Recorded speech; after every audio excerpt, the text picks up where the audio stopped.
Falando justamente desse movimento de remoções ou pedidos de remoções, Augusto, tem mais uma. A equipe jurídica da campanha de Lula pediu na noite do último sábado ao Tribunal Superior Eleitoral a remoção de uma publicação compartilhada pelo presidente Jair Bolsonaro que faz associação entre o PCC e o PT. Eles alegam que o tweet descumpre decisão liminar do tribunal de 2 de outubro que determinava a exclusão de um possível áudio interceptado no qual Marcola, líder da facção criminosa, estaria dizendo que votaria no petista. Esta é a 4ª vez que a campanha de Lula pede a retirada de conteúdos dessa natureza do ar. Dessa vez, além da medida, a defesa petista pediu multa de R$60 mil a Bolsonaro por suposto descumprimento da liminar.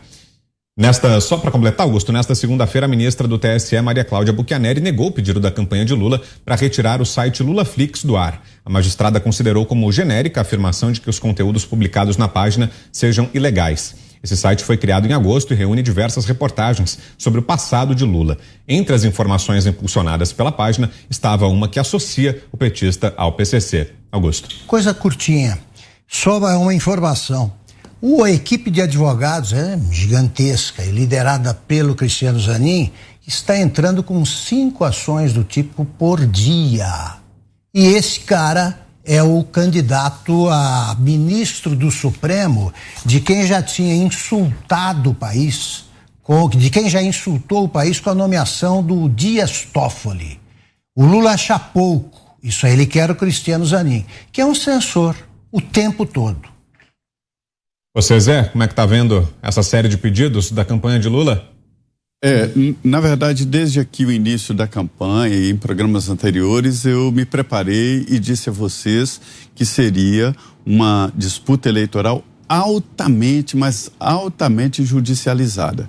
E que o principal ator nessa disputa seria exatamente o advogado, a bancada de advogados, a assessoria jurídica e não mais aquele tradicional endeusamento que se dava aos marqueteiros. Então nós vimos aí que os marqueteiros sumiram, né? O marqueteiro que ganhou a presidência com Lula lá, o João Santana, colocou o Ciro Gomes em 3º lugar, para se ter uma ideia, né? Aliás, 3º não, em 4º lugar. Então é isso aí. Há uma judicialização muito forte.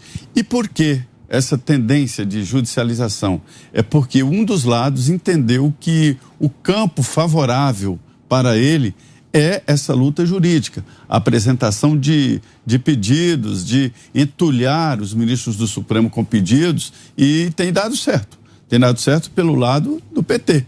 Eles estão ganhando várias ações de retirada de conteúdo e outras coisas estão se juntando. E está definitivamente inaugurado na Justiça Eleitoral o 3º turno. O primeiro houve, o segundo agora, e o 3º turno é na Justiça Eleitoral. Esta é a realidade, essa judicialização. E aí eu sempre digo, numa partida de futebol, onde o juiz assume o protagonismo e é a peça mais importante do jogo, tem absolutamente alguma coisa errada nessa história. E, atualmente, Vitor, a primeira vez que eu ouvi essa palavra eu achei engraçada, né? Porque na internet, lá nos grupos, desver.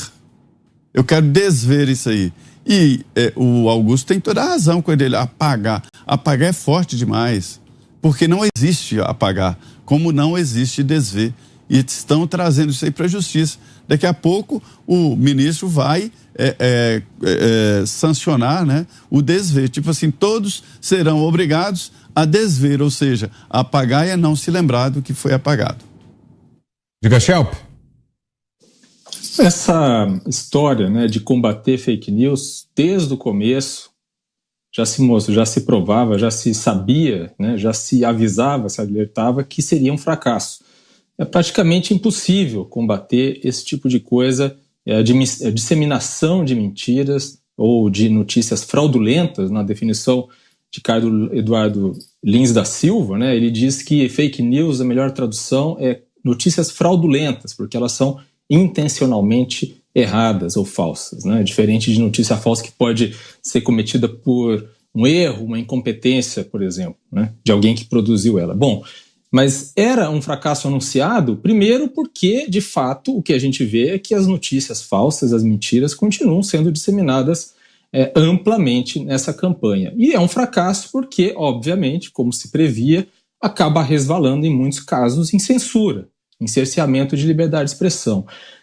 A gente vê, tem vários casos, né, várias situações. A gente vê o TSE tentando arbitrar não apenas aquilo que é divulgado nas propagandas que os partidos veiculam, em TV ou rádio, na propaganda gratuita, mas também o que é divulgado nas redes sociais, as postagens de cidadãos comuns ou de políticos nas redes sociais, e também essas outras, né, informações que são divulgadas via imprensa. Então, o que a gente tem é, de fato, uma situação de censura em muitos casos, né, principalmente quando eles entram nessa seara de decidir o que um veículo de imprensa pode decidir ou não, né? E um exemplo do que é feito no âmbito das campanhas é, por exemplo, a proibição, né, a retirada do ar daquela peça de propaganda da campanha do Lula que diz que Bolsonaro comeria carne humana. O TSE determinou a retirada do ar daquele conteúdo. A ministra Buccianeri, que tem tomado decisões bastante razoáveis e mais equilibradas, ela disse algo interessante sobre essa questão do LulaFlix, né, do canal LulaFlix, que não se pode proibir conteúdos por atacado, não se pode proibir de maneira ampla, como se fosse uma rede que você joga e proíbe tudo que tem a ver com determinado assunto. Ela diz que, em vez de afirmações genéricas, ela insiste na premissa de que a função do TSE nessas regulações de decidir o que está sendo difamatório ou não, deve ser pontual e minimalista, mas não é o que a gente está vendo na maioria das decisões do TSE. Para fecharmos, Ana.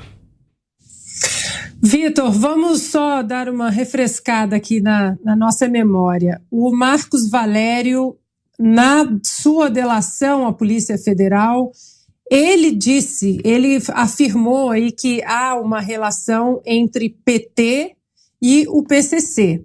Esse é um ponto. Outro ponto, o TSE, não sei se vocês vão lembrar, o TSE suspendeu uma divulgação de uma pesquisa que apontaria Bolsonaro na frente em Minas Gerais, isso antes do primeiro turno.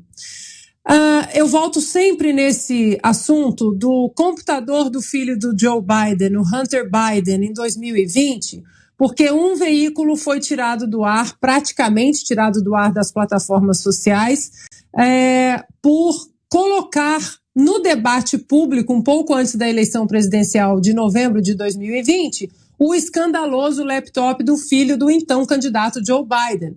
E ali dentro do conteúdo daquele laptop, orgias sexuais, drogas, muitos conteúdos que mostravam algum possível tráfico de influência, recebimento de quantias financeiras que não estavam muito claras. Pois bem, todo mundo que tentou reverberar aquele conteúdo ou colocar no debate público foi chamado de negacionista, de fake news. O New York Post foi censurado, perfis que retuitaram o New York Post foram censurados.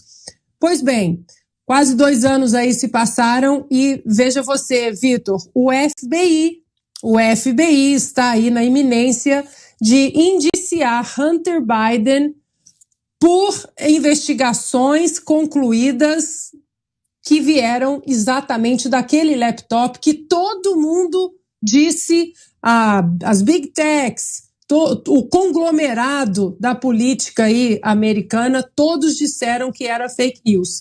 E agora Hunter Biden está na iminência de ser indiciado pelo FBI exatamente pelo conteúdo. Portanto, nós temos que dar os nomes ao que eles são. O que está acontecendo no Brasil, como o Augusto muito bem colocou, estamos sob um regime totalitário já que apenas comunistas colocam em prática. O silêncio daqueles que questionam, o Ministério da Verdade, né, eles decidem o que pode ser discutido ou não, e esse, na verdade, esse cenário mostra o que eles querem para o Brasil se o ex-presidiário vencer em 30 de outubro. Um estado de exceção, um estado amordaçado, onde as pessoas não têm direito de discutir ou questionar, a não ser que os questionamentos passem pelo crivo aí do Ministério da Verdade.